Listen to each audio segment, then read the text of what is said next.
But again, picking up on Job 24, Job's still replying to Eliphaz the Temanite. Again, people trying to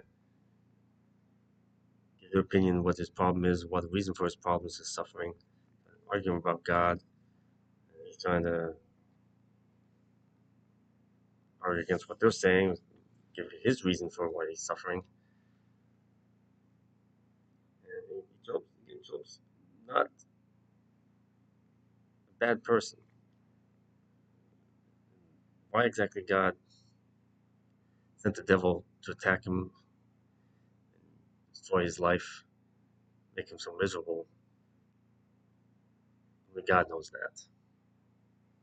We can do is surmise that this is for a very good reason to set an example to us. And again, it might be Job, a real person, like anything else in the Bible.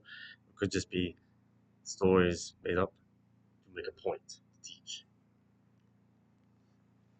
That's the main point of it. So he continues Job saying, "Why does the Almighty not set times for judgment?" He does. Why must those who know him look at in vain for such days? Because they're not patience. He's trying to teach patience. Not about us, it's about him. There are those who move boundary stones. They pasture flocks they have stolen. They drive away the orphan's donkey and take the widow's ox and pledge. They thrust the needy from the path and force all the poor of the land into hiding. Like wild donkeys in the desert, the poor go about their labor of foraging food. The wasteland provides food for their children. They gather fodder in the fields and glean in the vineyards of the wicked. Lacking clothes, they spend the night naked. They have nothing to cover themselves in the cold. They are drenched by mountain rains and hug the rocks for lack of shelter. The fatherless child is snatched from the breast. The infant of the poor is seized for a debt. Lacking clothes, they go about naked. They carry the sheaves, but still go hungry. They crush olives among the terraces. They tread wine presses, yet suffer thirst. The groans of the dying rise from the city, and the souls of the wounded cry out for help. But God charges no one with wrongdoing. And this is what drives a lot of people away, because they're taught by religion, because they're taught God is all forgiving, which He is, all loving, He's all good. But how can they ask? They see the bad things in the world, bad things happen to them. They see those who are doing bad, like they're living high and mighty, while everybody else is struggling, or they're struggling, and they don't get it. Everybody's asking that question. So that's what he's pointing out here. Why does this happen? Why does God allow this? And, they see it, they don't understand, so they turn away from God. That's just the devil. It's the devil tricking them through religion. The devil setting God up to fail in their eyes.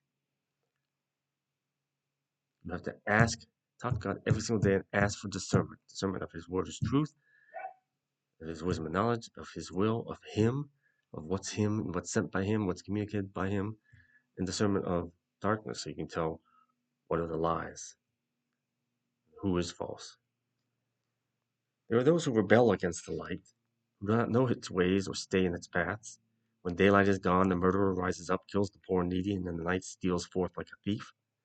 The eye of the adulterer watches for dusk. He thinks, no eye will see me. He keeps his face concealed. God sees everything before it's time. In the dark, thieves break into houses, but by day they shut themselves in. They want nothing to do with the light. They all from the darkness, and they sin and commit things against God in darkness, thinking they're unseen, but they're not. All of them, midnight is their morning. They make friends with the terrors of darkness. They are foam on the surface of the water. The portion of the land is cursed, so that no one goes to the vineyards. As heat and drought snatch away the melted snow, so the grave snatches away those who have sinned. They can't stop what's coming for them. Trump and those like him in the world can't stop what's coming for them. Can't. And they enjoy what they're enjoying, but it's coming for them far worse than they can ever imagine. The womb forgets them, the worm feasts on them. The wicked are no longer remembered, but are broken like a tree. They prey on the barren and childless woman. To the widow they show no kindness.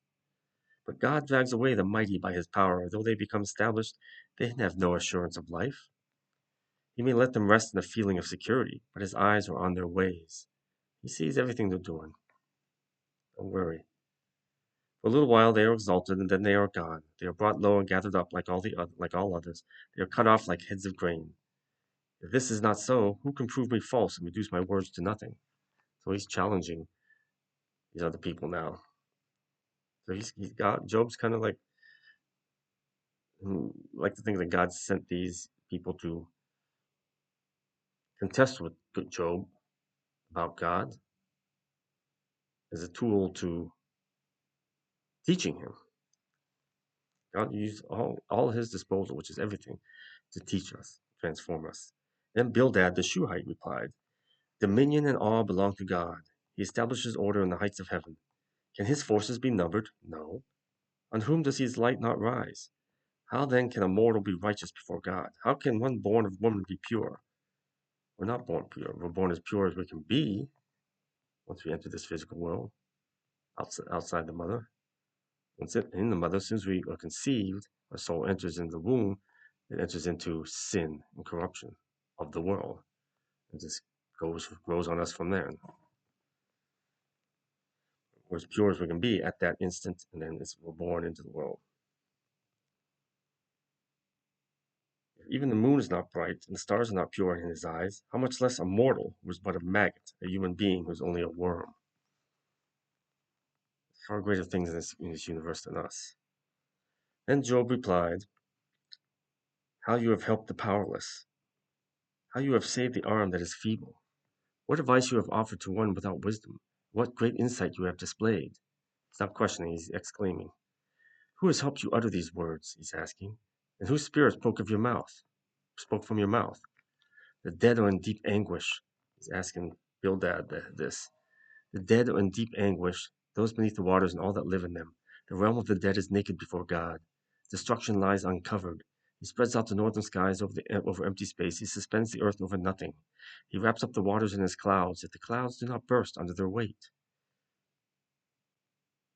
He covers the face of the moon, spreading his clouds over it. He marks out the horizon on the face of the waters, or for a boundary between light and darkness. The pillars of the heavens quake, aghast at his rebuke. By his power he churned up the sea. By his wisdom he cut Rahab to pieces. By his breath the skies became fair. His hand pierced the gliding serpent. And these are but the outer fringe of his works, of his ability. He's infinite. We can't put borders and limitations on God. For he's limitless.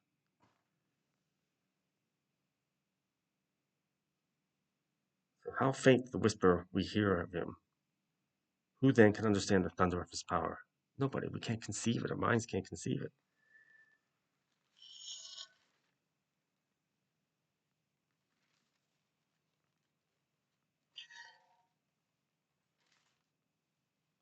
We'll leave that there. Pick up at 27 where Job is continuing his discourse. I think pretty much the rest of the way he's speaking.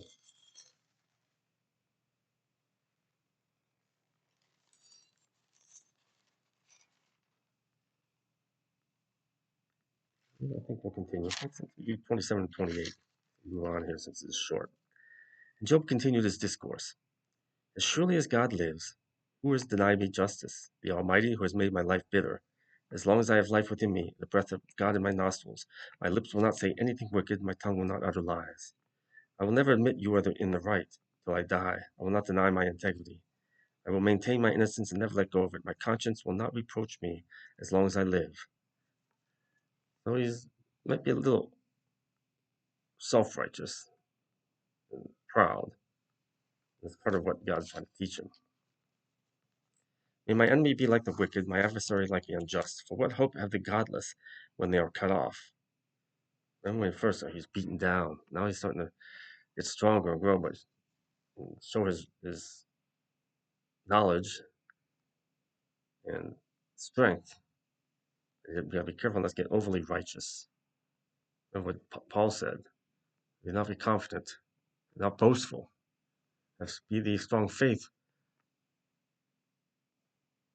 Be boastful in God. Boast of God, not boast of yourself. He is everything. We are nothing. May my enemy be like the wicked, my adversary like the unjust. For what hope have the godless when they are cut off, when God takes away their life? Does God listen to their cry when distress comes upon them? Not anymore. Will they find delight in the Almighty? Will they call on God at all times? No. I will teach you about the power of God. The ways of the Almighty I will not conceal.